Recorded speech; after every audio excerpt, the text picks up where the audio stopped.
दोस्तों, क्या आपको याद है बचपन में माँ के हाथ का वो खाना जिसे खाकर आंखों में एक चमक सी आ जाती थी। वो खाना जिसे खाकर सिर्फ पेट नहीं दिल भरता था। आज मैं आपको एक ऐसी ही जादुई कहानी सुनाने जा रही हूँ।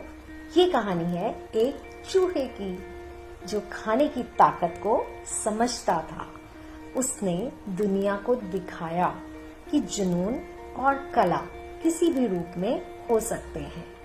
चलिए उस अनोखे सफर पर चलते हैं जहां खाना सिर्फ भोजन नहीं, एक एहसास बन जाता है। रैटाटूई की दुनिया में आपका स्वागत है। तो सुनिए दोस्तों, ये कहानी है एक अजीब सपने की, एक ऐसे सपने की जो किसी ने सोचा भी ना होगा। ये कहानी है एक छोटे से चूहे की जिसका नाम था रेमी। लेकिन रेमी कोई आम चूहा नहीं था। बाकी चूहे कचरे के ढेर में खुश थे, लेकिन रेमी तो खाने की खुशबू से प्यार करता था।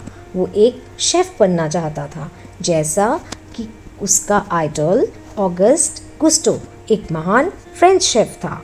रेमी का ये सपना उसके परिवार के लिए एक पागलपन था।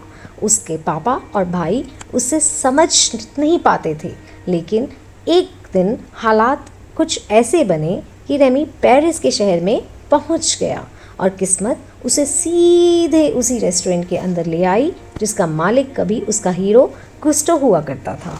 लेकिन अब गुस्टो तो नहीं थे। रेस्टोरेंट की हालत खराब थी और वहाँ एक भटका हुआ सीधे साधे लड़के लिंग्विनी को सफाई का काम मिल गया था। लिंग्विनी को खाना बनाना बिल्कुल नहीं आता था।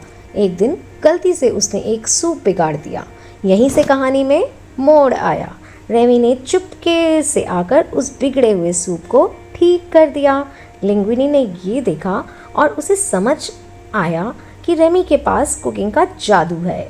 दोनों ने एक अनोखी दोस्ती की। रेमी लिंग्विनी की शेफ टोपी के अंदर बैठकर उसके बाल पकड़ता और लिंग्विनी को बताता कि कैसे खाना बनाया जाता है।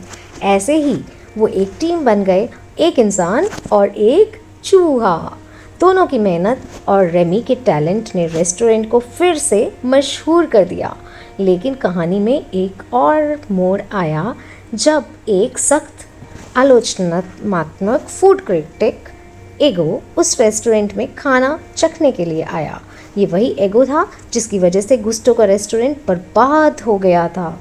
रेमी ने एगो के लिए एक आम सी डिश रैटाटूई बनाई। जब एगो ने वो खाना चखा तो वो अपने बचपन की यादों में खो गया। उसे उसकी माँ के हाथ का बनाया हुआ खाना याद आ गया। उसे एक पल में एगो का दिल पिघल गया। उसने रिव्यू में लिखा कि कोई भी महान शेफ बन सकता है।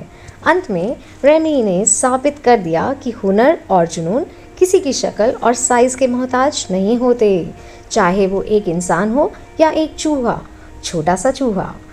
अगर उसमें लगन हो तो वो कुछ भी कर सकते हैं।